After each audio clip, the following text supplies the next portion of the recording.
World War II oversimplified. We were doing a lot of history videos before, and then we got caught in the memes, dude. We got sucked into the memes, and I stopped doing a lot of history vids.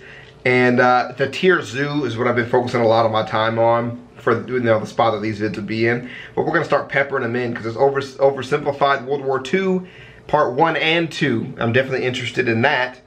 And so we're going to do it, ChavezzSlovakia. So let's get into it. And thank you for being patient. And let's go. Made possible by Skillshare.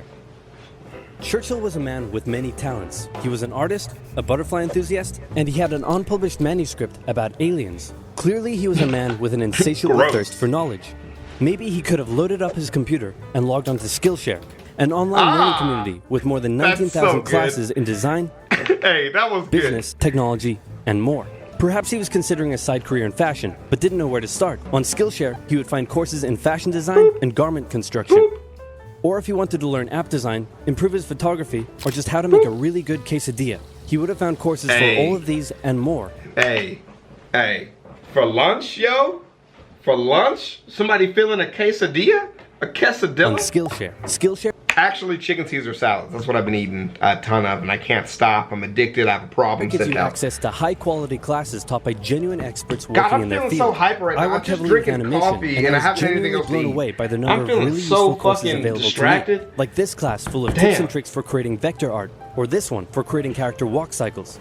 For an annual subscription, Skillshare is under $10 a month. And if you'd like to try it out first, then I've got a deal just for Oversimplified viewers. The first 1,000 people to use this link, which can be found in the description, will get their first 2 months of Skillshare for just 99 cents. Be sure to try it out using the link in the description and learn something new today. Now, without further ado, let's do it! It's 1902. A young man by the name of Benito Mussolini moves from Italy to Switzerland to avoid military service. He gets big into socialism, working for trade unions, writing for socialist newspapers, advocating a violent overthrow of European monarchies, the whole shebang. This gets him in a bit of trouble with the Swiss police, so he gets arrested, sent back to Italy, set free, returns to Switzerland, is arrested again, goes back to Italy again, completes his military service after previously avoiding it, and then after a brief stint as an elementary school teacher, he finally returns to work as an avid socialist. His speeches and journalistic abilities made him famous among Italian socialists. He was anti-war, so when Italy colonized Libya in 1910, he rioted and got arrested. Then World War I came along, and once again he protested Italy's involvement. But then he thought, wait a minute, this war could bring about the social climate needed to overthrow European monarchies and bring about the socialist revolution everywhere. And suddenly he was pro-war. But his fellow socialists didn't like his new pro-war stance, so they kicked him out of the party. So then he said, you know what? I'm done with socialism. We need something new, not based on class divisions tearing us apart, but based on unity through nationality. We'll conquer the Mediterranean and reunite all Italian peoples just like the days of the Roman Empire. I'll call it fascismo, and it will guide the Italian nation to greatness. That's all well and good, Mr. Mussolini, but what kind of haircut am I giving you? Let's go with bold.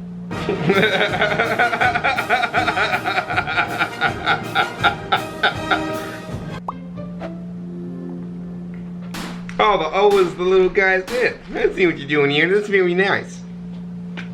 Italy had been on the winner's side in World War I, and they hoped they were going to get a lot out of it, but in the end, they only got a little, and they felt cheated. On top of that, a bad economy and weak governments meant that the Italian people were a little unhappy. So when Mussolini came along and said that he could fix everything, his fascist movement gained a lot of support. In 1922, he went to the king and said, make me prime minister, or I'll make me prime minister. And the king said, you and what army?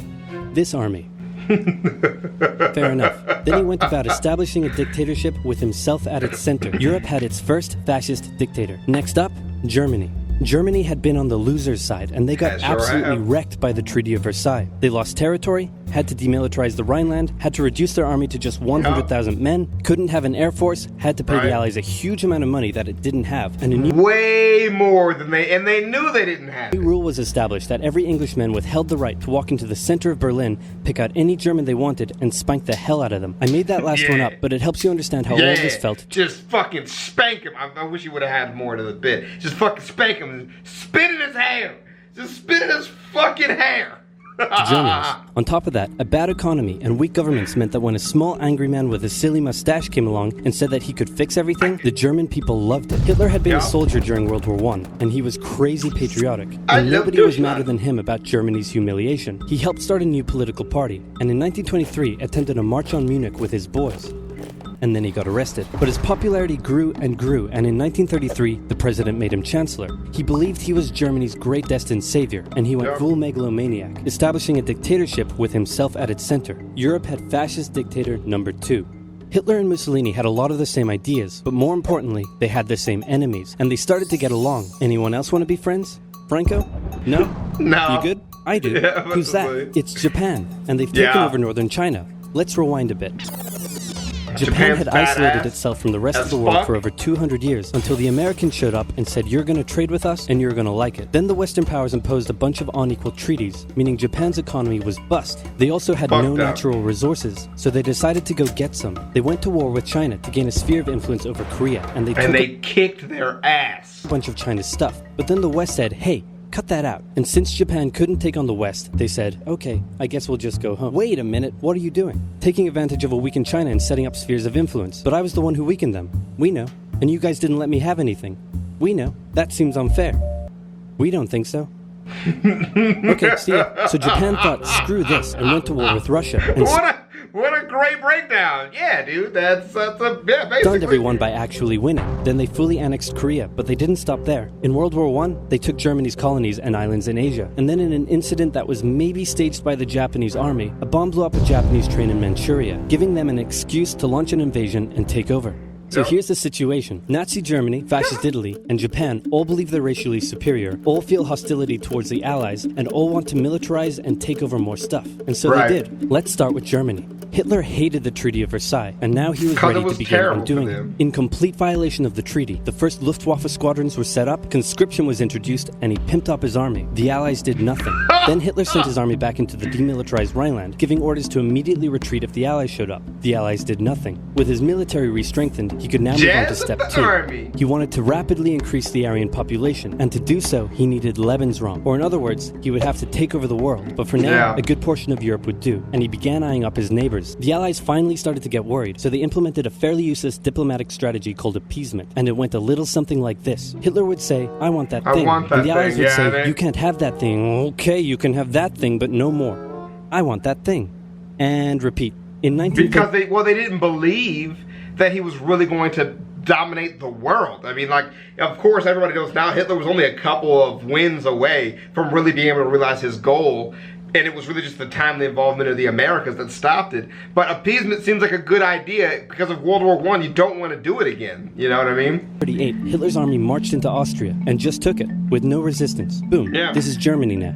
Next, he demanded to be given the Sudetenland, an area of Czechoslovakia with many ethnic Germans. The Allies held a meeting with Hitler in Munich and said, look, we're going to give you what... Hang on. This meeting is about my territory. Shouldn't I come to the meeting too? No. Anyway, we're going to give you what you want. Really? Yeah. Just like that? Yep. What's the catch? Just sign this piece of paper promising you won't invade the rest of Czechoslovakia. I will beat you. Okay. Then Chamberlain returned home victorious, waving his signed piece of paper in the air, declaring crisis to be averted and the continuation of world peace. And we built a statue of Chamberlain in his honor, and every day on the 30th of September we celebrate Chamberlain Day. Hitler's invading the rest of Czechoslovakia. What? He's invading the rest of Czechoslovakia. Oh. You lied to me. What do you expect? I'm Hitler. Not to be outdone, Mussolini also wanted to get in on the action. He thought to himself, isn't there a not yet colonized nation somewhere which is so underdeveloped that the people would be defending themselves against our tanks with literal bows and arrows and wooden spears? Oh, there is? Yeah. Fantastic. And so he took it. Italy also wanted to control the entrance to the Adriatic Sea, so they occupied Albania. Then, in another incident which was maybe staged by the Japanese, gunfire was exchanged by Japanese and Chinese troops at the Marco Polo Bridge, and the Japanese launched yet another invasion against China. They swept through Beijing and Shanghai, and then advanced through the Yangtze Valley to China's then capital, Nanking. It was here that saw the worst of Japan's shocking atrocities committed against the Chinese people. Back in Europe, Germany and Italy made their Just said relationship that and then status just official moved by on, signing yeah. the Pact of Steel. Then, Hitler turned his eyes towards Poland and the hated Polish corridor splitting Germany in two. At this point, the Allies really had to put their foot down, and they warned him that an invasion of Poland would mean war. Hitler had planned to continue his advance eastward, but he didn't want to end up fighting a war on two fronts. Exactly. So for now he made an alliance with Stalin, saying, how about we both invade Poland and split it between the two of us, and I definitely won't not refrain from not betraying you sometime in the future. Sounds good. This new alliance stung the West. On the 1st of September 1939, German troops entered Poland, and Britain and France declared war on Germany. The Poles fought hard, but they were no match for the two giants crashing down on them from either side. Then came a period known as the Phony War, where everyone just sort of sat around not doing much. The French had launched a small invasion into the Saarland, but they maintained mostly defensive positions, and after a while decided to just turn around and call it a day. Speaking of France, the French were still super proud of their victory in World War I, and they hadn't really moved on from it. They still used horses, they dispatched messages by motorbike instead of using radio. Wow. Orders from the commander-in-chief were usually pretty vague, and the troops were rarely inspected. They built a line of defenses along their German border, but didn't bother extending it all the way to the Channel, and they wouldn't launch artillery strikes against Germany out of fear of being retaliated against. In a war, they didn't want to attack the enemy. And at first the UK wasn't much better. Chamberlain still naively hoped that the war could be ended diplomatically. Instead of bombing raids, the RAF dropped propaganda leaflets over German cities, which one air marshal said likely did nothing but provide the continent with toilet paper for the duration of the war. They also only sent 200,000 men to France, while the French had mobilized millions. Both Britain and France wanted to avoid a repeat of the First World War, and so they wanted to keep the war as far from home as possible.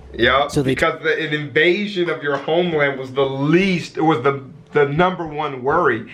And it's just one of those things where, like, now that would be impossible to do because of how easily it is to share information between people, you know, through YouTube, phone calls, Twitter. It will be everywhere instantly. But plausible deniability was just a major political use at the time. It was just, we don't want to deal with it. We don't want to give the resources. It's not as bad as it seems. Turned their eyes north towards Norway. Neutral Sweden was exporting iron ore to Germany through neutral Norway, so the Allies asked them if they could please stop exporting iron ore to Germany, but this request was refused. Then the Soviet Union attacked Finland, so the Allies said, how about we land troops in Norway and move them across Sweden to go help out your good pal Finland, and along the way maybe take control of all your airfields. But Norway and Sweden still said no. So the UK mined the waters around Norway to force any transport ships into international waters, and they also attacked a German tanker they found in the area. Hitler realized what the Allies were up to, and he quickly moved to secure his supply of iron ore. He launched an invasion through Denmark into Norway. The Allies rushed to land troops at key ports along the coast, but Germany had taken control of Norway's airfield, and their air superiority decided the fight. The Allies had to retreat. After this slightly embarrassing failure, Chamberlain resigned and was replaced with Winston Churchill, who had a slightly different approach to dealing with the Germans. Hitler's overall strategy was similar to Germany's First World War strategy. Attack France, defeat France, knocking out the UK in the process, then turn on the Soviet Union and win the war. During the Phony War, the Allies had given Hitler time to prepare his forces. Now he was ready. It's like playing Civ 5 and wanting to win through cultural superiority rather than military might.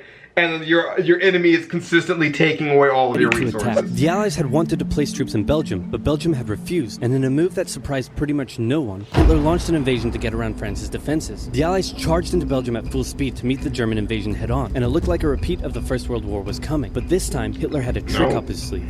Blitzkrieg. As the Germans advanced, they sent thousands of refugees westward, slowing down the Allies. Then, to the south, the French had left the Ardennes, an area full of hills and forests, pretty underdefended because they thought it was naturally impenetrable. Well, the Germans were about to penetrate it with everything they had. They smashed 50 Wehrmacht divisions through and encircled the Allied armies at lightning speed. The best of the Allied forces were now trapped. The Germans squeezed in from all sides, taking out France's best armies and nearly wiping out the British too. But they managed to make a desperate last-minute escape at Dunkirk, with British civilian ships even making the perilous journey to bring their young men home. With most of the French forces depleted, the Germans breezed through, taking Paris, and France fell. What the Germans couldn't do in World War I, Hitler had done just like that. Now Hitler the problem is the other front. The UK would also lose hope and sue for peace. But quite annoyingly, it didn't, and he needed to secure the Western Front, so he tried to force them into submission with mind games. The UK were now all alone, and Hitler wanted to emphasize that. First of all, just before France fell, Italy finally declared war on the Allies, making the UK's situation even worse. Next, instead of just occupying all of France, Hitler occupied the coastal areas for defense,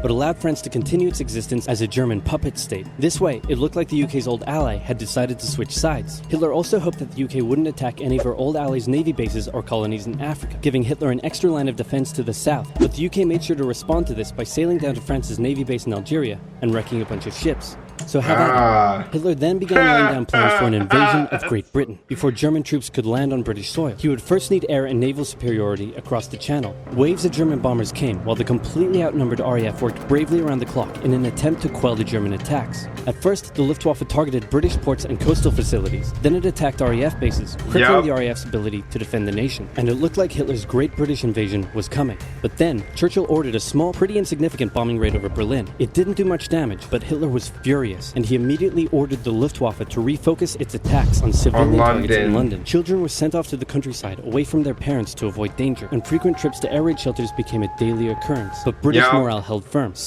Dude, and that's where you get those iconic photos and stories of the air raids. Smiling, knitting, lounging casually, these people have balls of steel. This refocusing on London also gave the RAF breathing space to reorganize, so Hitler kind of shot himself in the foot there. Just the foot for now. Finally, the Luftwaffe sent one massive all-out attack on London, and the RAF successfully repelled it, destroying many of the German aircraft and placing air superiority firmly in British hands. Hitler's invasion had to be postponed, but the bombing of British cities continued for some time. Yep. Dude, it's like a compelling story. We're gonna do part 1 today. What is today? It's Saturday? Either Saturday or Sunday. So you'll see part 2 either Sunday or Monday. So it just depends what day it comes on, but it'll be out tomorrow. God damn, these things are fucking entertaining. They would say, I want that thing, and then they would give it to him. Crocs. Look. Crocs. Crocs. Crocs. Crocs. Crocs. Crocs. Crocs. Crocs. Crocs. Crocs. Crocs. Crocs. Crocs. I'm rocking Crocs. I'm rocking Crocs. I'm rocking Crocs. Wearing Crocs, boy. I'm rocking Crocs. I'm rocking Crocs. I'm rocking Crocs. Wearing Crocs, boy.